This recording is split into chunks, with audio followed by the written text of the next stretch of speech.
ആത്മീയകഥകളിലേക്ക് സ്വാഗതം.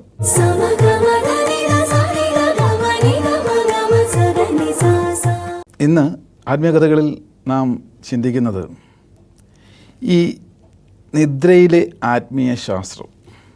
അതെ, ഉറക്കത്തിൻ്റെ പിന്നിലും ഉണ്ടൊരു ആത്മീയ ശാസ്ത്രം.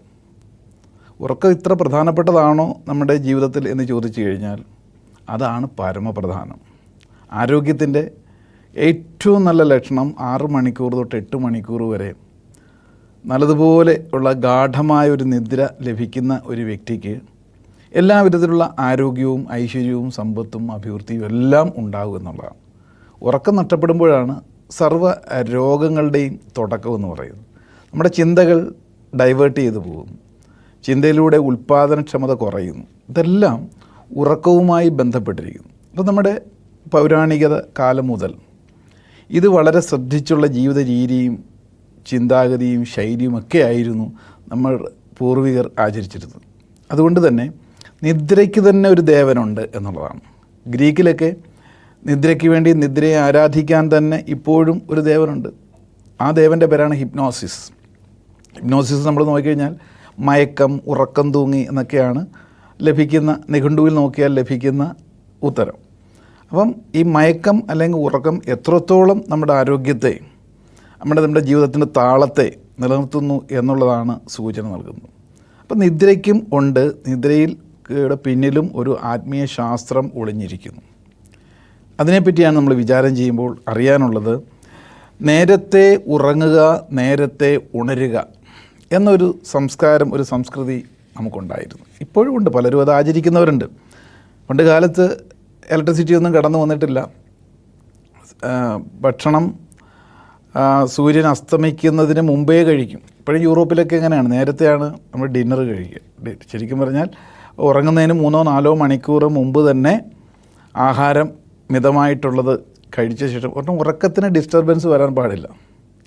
ഇന്നത്തെ ജീവിതശൈലി മാറി, നമ്മുടെ ലൈഫ് സ്റ്റൈൽ മാറുന്നതനുസരിച്ച്, ജീവിതശൈലി മാറുന്നതനുസരിച്ച് മനുഷ്യൻ എല്ലാ വിധത്തിലുള്ള പ്രശ്നത്തിലോട്ട് കടക്കുകയാണ്. അപ്പം ഉറക്കം കൃത്യമായ രീതിയിൽ ലഭിക്കണമെങ്കിൽ ആത്മീയ ശാസ്ത്രപ്രകാരം നേരത്തെ ഉറങ്ങുക, നേരത്തെ ഉണരുക. എത്രയും നേരത്തെ ഉണരുന്നു അത്രത്തോളം നമ്മുടെ ആരോഗ്യവും ആയുസ്സും ദീർഘായുസ്സും ലഭിക്കുന്നു. ഇതൊക്കെ നമുക്ക് പ്രകൃതിയിൽ നിന്ന് കണ്ട് പഠിക്കാനുള്ളതാണ്. ജീവജാലങ്ങളെ ശ്രദ്ധിച്ച് നോക്കിക്കോളൂ. സന്ധ്യ കഴിഞ്ഞാൽ, ഇരുൾ വീണ് കഴിഞ്ഞാൽ മറ്റ് ജീവജാലങ്ങൾ ഭക്ഷണം കഴിക്കില്ല, പ്രത്യേകിച്ച് പക്ഷികൾ, ചില മൃഗാദികളും. രാത്രിയിൽ ഭക്ഷണം കഴിക്കുന്നത് രജസ് ഉണർത്തുന്ന പൈശാചികമായിട്ടുള്ള ജീവികളാണ്, രാത്രിയിൽ പതുങ്ങി നടന്ന് എരതയിടുന്നത്. ഇന്നിപ്പോൾ നമ്മുടെ ജീവിതശൈലിയിലും രാത്രി ഏറെ വൈകിയല്ലേ ഭക്ഷണം കഴിക്കുക. ഏറ്റവും ലേറ്റായിട്ട് വൈകി ഉറങ്ങുന്നു. 11:30, 12, 2 മണിയൊക്കെ ആകുമ്പോഴാണ് പലരും ഉറക്കത്തിലേക്ക് വീഴുന്നു. ഏറ്റവും ലേറ്റായിട്ട് ഉണരുന്നു. ചുരുക്കം പറഞ്ഞാൽ ബുദ്ധി ഉണർന്നിരിക്കേണ്ട സമയത്ത് മയങ്ങി നടക്കുന്നു, ഉറങ്ങേണ്ട സമയത്ത് ഉണർന്നിരിക്കുന്നു. ഈ ഒരു വൈരുദ്ധ്യം വന്നപ്പോൾ സർവ്വവിധത്തിലുള്ള ആരോഗ്യ പ്രശ്നങ്ങളും ജീവിതത്തിൻ്റെ തന്നെ മാറിയിരിക്കുന്നു. ജീവിതശൈലി മുമ്പ് നേരത്തെ ഉറങ്ങുക, നേരത്തെ ഉണരുക. ഏകദേശം ഒരു 4 മണിക്കൊക്കെ ഉണരുന്ന ഒരു വ്യക്തിക്ക് അതൊരു ശീലമാക്കിയിരിക്കുന്ന വ്യക്തിയെ സംബന്ധിച്ച പൂർണ്ണ ആരോഗ്യം തന്നെയായിരിക്കും. അപ്പോൾ ഉണർന്നു കഴിഞ്ഞാലോ ക്രിയാത്മകമായ പല കാര്യങ്ങളും ചെയ്യാൻ കിട്ടുന്ന പുലർവേളയാണ്. ഈ പുലർവേളകൾ ഇന്ന് നമ്മൾ മാക്സിമം മയക്കത്തിലാണ്. ഏകദേശം ഒരു 2 മണി, 1:30, 2, 3 മണിയൊക്കെ ആകുമ്പോഴാണ് എല്ലാവരും ഗാഠനിദ്രയിലായിരിക്കും. ആ സമയത്താണ് പലപ്പോഴും പൈശാചികത ഉണരുന്നത്. ഇപ്പോൾ ആ സമയത്താണ് ഉണർവോടുകൂടി പുതുതലമുറയാണെങ്കിലും ഇങ്ങനെ കാത്തിരിക്കുകയാണ്. അപ്പോൾ അതിലൂടെ കൂടുതൽ രജസ് ഉണർന്നു വരുന്നു. ഉറക്കം എന്ന് പറയുന്നതിൻ്റെ പ്രാധാന്യം കൃത്യമായ രീതിയിൽ ഉപയോഗിക്കുമ്പോൾ എന്താ സംഭവിക്കുക? എല്ലാ വിധത്തിലുള്ള സമഗ്രമായ ആരോഗ്യം നമ്മൾ നടത്താൻ സാധിക്കുന്നു. ഇനി ഉറക്കത്തിലേക്ക് പോകുന്ന വേളയും ഉറക്കം കഴിഞ്ഞ് ഉണർവിലേക്ക് വരുന്ന 2 വേളയുണ്ട്. ഉറക്കത്തിലേക്ക് നമ്മൾ പോകുന്ന വേളയിൽ ഒരു അർത്ഥമയക്കാവസ്ഥയിലായിരിക്കും മനസ്സ്. അതായത് നമ്മുടെ ചിന്തിക്കുന്ന മനസ്സ് ആക്റ്റീവായിട്ടുള്ള നമ്മുടെ ബോധമണ്ഡലമാണ്. ബോധമണ്ഡലത്തിൽ എന്ത് നാം കാണുന്നോ ചിന്തിക്കുന്നോ അതാണ് നമ്മുടെ ആത്മാവിലേക്ക് സ്വാംശീകരിക്കപ്പെടുന്നത്. ആത്മാവ് സർവ്വശക്തനാണ്, ശക്തിയുണ്ട്. പക്ഷേ ആ ശക്തിയിലേക്ക് ഏത് തരത്തിലുള്ള ചിന്തയാണോ ശൈലിയാണോ നമ്മൾ ആവർത്തിച്ച് നൽകപ്പെടുന്നത് അത് അതേപോലെ കോപ്പി ചെയ്യപ്പെടുന്നു എന്നുള്ളതാണ്. അത് ഏറ്റവും ശക്തമായിട്ട് കോപ്പി ചെയ്യപ്പെടുന്നത് ഉറക്കത്തിലേക്ക് പാതി മയങ്ങി വീഴുന്ന വേളയിലും പ്രഭാതത്തിൽ ഉണർവിലേക്ക് വരുമ്പോഴും ബോധമണ്ഡലം നമ്മൾ സൂര്യൻ അസ്തമിക്കുന്ന ഒരു പ്രകൃതിയുടെ അവസ്ഥയും സൂര്യൻ ഉദിക്കുന്ന ഒരു പ്രകൃതിയുടെ അവസ്ഥയും പോലെ ചായ്വിൽ നിൽക്കുന്നു. അർത്ഥമയക്കാവസ്ഥ ആൽഫ സ്റ്റേജ് എന്ന് പറയും. ഈ സമയത്ത് നമ്മുടെ സ്മൃതികൾ, ചിന്തകൾ, അതെല്ലാം ആ സ്മരണകളെല്ലാം ആത്മാവ് സ്വാംശീകരിക്കുന്നു. അതുകൊണ്ടാണ് പറയാറുണ്ട് ഉറങ്ങുന്നതിന് മുമ്പ് പ്രാർത്ഥിക്കണമെന്ന് പറയാറുണ്ട്. പ്രാർത്ഥനകൾ എന്ന് പറയുന്നത് പോസിറ്റീവായിട്ടുള്ള സജഷൻസാണ്, നിർദ്ദേശങ്ങളാണ്. നമ്മൾ തന്നെ ഡിസൈൻ ചെയ്തിട്ടുള്ള നിർദ്ദേശങ്ങളാണ് പോസിറ്റീവായിട്ട് സജഷൻസാണ് പ്രാർത്ഥനകൾ. ഒരേപോലെ കൊണ്ട് നടക്കുന്ന ചിന്തകളെ പറയുന്നതാണ് പ്രാർത്ഥനകൾ.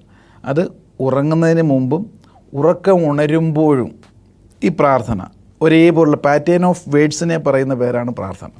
അപ്പോൾ ഈ രണ്ട് വേളകളിലും കൊടുക്കുന്നതാണ് ആത്മാവിലേക്ക് അത് സ്വാംശീകരിക്കുന്നതും അതവിടെ അരക്കിട്ട് ഉറപ്പിക്കപ്പെടുന്നത്. അപ്പോൾ ഇവിടൊക്കെയാണ് ആധ്യാത്മിക ജീവിതശൈലിയിലൂടെ, ആത്മീയതയിലൂടെയുള്ള ചിന്താധാരയും ചിട്ടപ്പെടുത്തലുള്ള ശൈലിയിലൂടെ ജീവിക്കുമ്പോൾ ഒരു വ്യക്തിക്ക് അഭിവൃദ്ധി ഉണ്ടാകുകയുള്ളൂ എന്ന് പറയാൻ കാരണം. അപ്പോൾ ഇതിൽ നിദ്ര എന്ന് പറയുന്നത്, ഉറക്കമെന്ന് പറയുന്നതിനെ ഫലവത്തായിട്ട് ഉപയോഗിക്കാൻ ആദ്യകാലം മുതൽ നമ്മുടെ പൂർവികർ, ഋഷീശ്വരന്മാർ ഈ പറഞ്ഞ ജീവിതശൈലിയിൽ ചില ചിട്ടകൾ ഒക്കെ വെച്ചിരുന്നു. ഉറങ്ങുന്നതിന് മുമ്പ് എല്ലാ തയ്യാറെടുപ്പോടും കൂടി വെറുതെ ഇങ്ങനെ കിടന്ന് ചിന്തിക്കുമല്ലേ, നെഞ്ചത്തൊക്കെ ഇങ്ങനെ കൈവച്ചുകൊണ്ട്. നെഞ്ചത്ത് കൈവെക്കുക എന്ന് വെച്ചാൽ ആത്മാവിൻ്റെ ഒരു ഉറവിടം പോലെ നമ്മൾ നെടുവീർപ്പിടുന്നത്, എല്ലാ ഫീലുകളും പിടിക്കുന്നത് നെഞ്ചിൻ്റെ ഭാഗത്താണ്. തലയിൽ ഇങ്ങനെ ചിന്തിക്കുന്നു, തലയിലൂടെ സ്മൃതികൾ ചിന്തിക്കുന്ന സമയത്ത് ഉള്ളിലേക്ക് നമ്മൾ ഉറക്കത്തിലേക്ക് പോകുന്ന സമയത്ത് തൊറാസിക് ബ്രീത്തിങ് എന്ന് പറയുന്ന ഒരവസ്ഥയിലായിരിക്കും. തൊറാസിക് ബ്രീത്തിങ് എന്ന് പറഞ്ഞാൽ ബോധപൂർവം നമ്മൾ ചിന്തിച്ച് നെഞ്ച് ഉയർന്നും താഴ്ന്നുമുള്ള ഒരു ശ്വസന പ്രക്രിയയാണ് തൊറാസിക് ബ്രീത്ത് എന്ന് പറയുന്നത്. ആ വേളയിൽ നമുക്ക് എന്താകുന്നു, ഒരു ബോധമുണ്ട്, ബോധത്തോടു കൂടി തന്നെയാണ് കിടക്കുന്നത്. ഈ സമയത്താണ് സച്ചിന്തകൾ, നമുക്ക് ആവശ്യമുള്ളതിനെ മാത്രം സ്മരിച്ചുകൊണ്ട് അങ്ങനെ കുറേ വേള, കുറേ നിമിഷങ്ങൾ കഴിയുമ്പം അത് ഉറക്കത്തിലേക്ക് പോകുമ്പം ഈ തൊറാസിക് ബ്രീത്ത് അവിടെ നിൽക്കുന്നു, പിന്നെ അബ്ഡമൻ ബ്രീത്തിലേക്ക് എത്തുന്നു.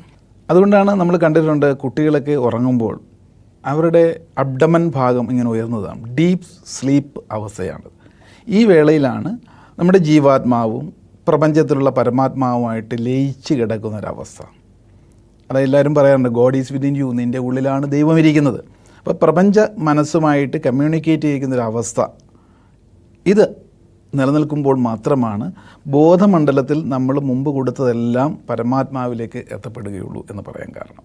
അതുകൊണ്ടാണ് നല്ല ഗാഠനിദ്രയിൽ കിടന്ന് ഉറങ്ങുന്ന വ്യക്തിയെ ശല്യപ്പെടുത്തരുതെന്ന് പറയാൻ കാരണം. നമ്മൾ കേട്ടിട്ടുണ്ടാവും ഒരു ഗീതം, രാത്രിയിൽ ഞാൻ ദൈവത്തിൻ്റെ കൈകളിലുറങ്ങുന്നു.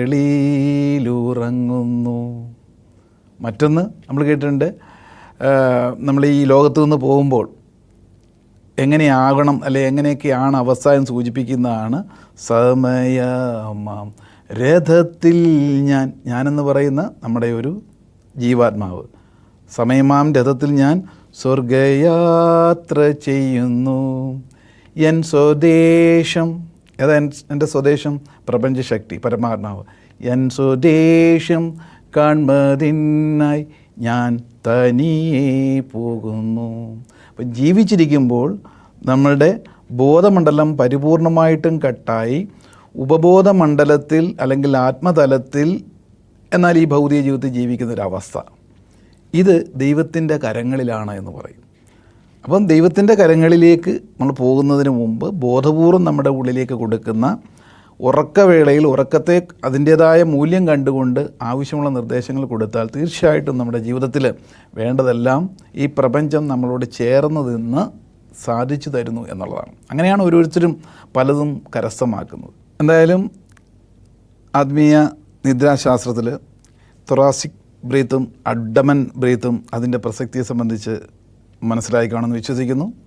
ആത്മീയ കഥകളിൽ മറ്റൊരു വിഷയമായി വീണ്ടും കാണും വരേക്കും നന്ദി, നമസ്കാരം.